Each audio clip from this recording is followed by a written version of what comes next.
want to study conflict, just observe the ticket counter at nearly any major airport. Here's an exchange that I watched recently at O'Hare Airport in Chicago.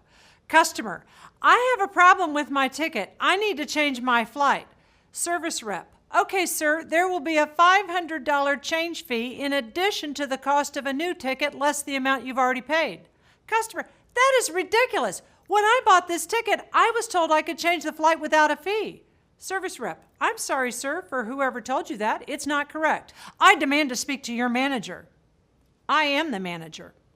The customer and the service representative are in a conflict. Conflict occurs whenever people believe they have opposing interests or beliefs regarding an outcome or a process. A dispute is a specific type of conflict. According to Urey, Brett, and Goldberg, a dispute exists whenever a claim has been made by one party and rejected by the other party. Let's look at the airline ticket counter incident. The customer has made a claim. I want to change my flight for no charge.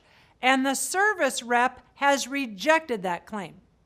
As an exercise, think about the last time you were in a dispute situation.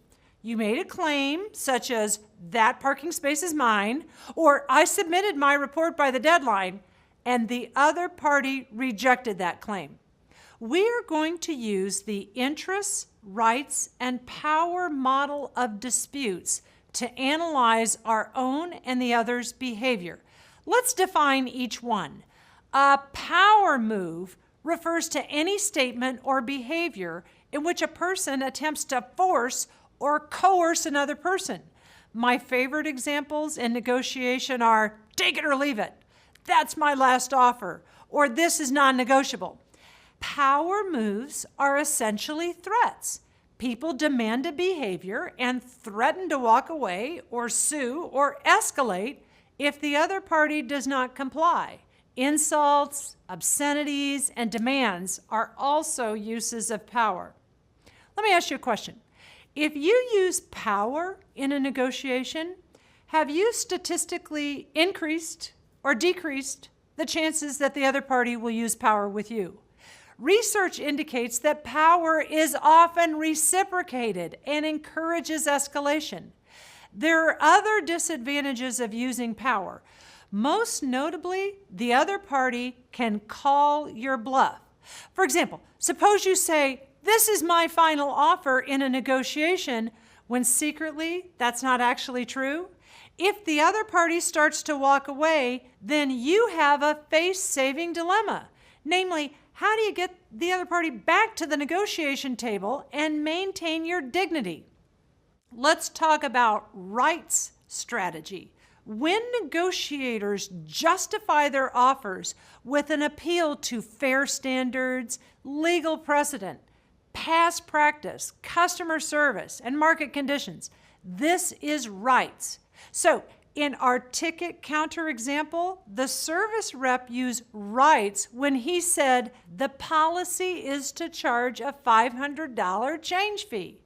If you guess that negotiators often reciprocate the right strategy with rights, you are correct. And again, we have a conflict escalation. Okay, so far we've learned that power and rights are often very tempting to use, but they encourage reciprocation and therefore increase conflict escalation. Is there an alternative to using power or rights?